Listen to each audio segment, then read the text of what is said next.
And once God has used these instruments like Haman, that was used as the hammer of God towards Israel, he threw the hammer away.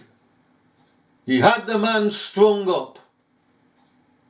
And so it is with bad parliaments. At the end of the day, they'll get their comeuppance, and they will wish they were never born.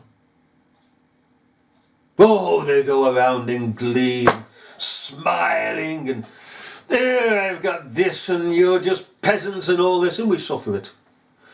We suffer these arrogant brats of hell because we must.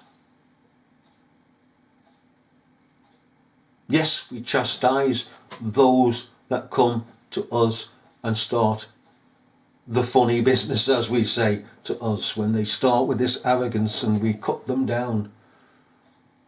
We cut them down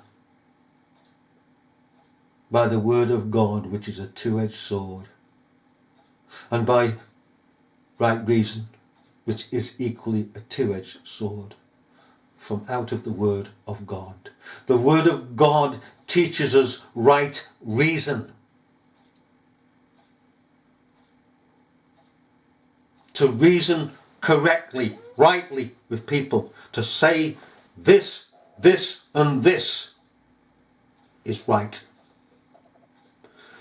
The word of God is truth. When we speak truth in righteousness, and truth and righteousness, the world sits up in various ways.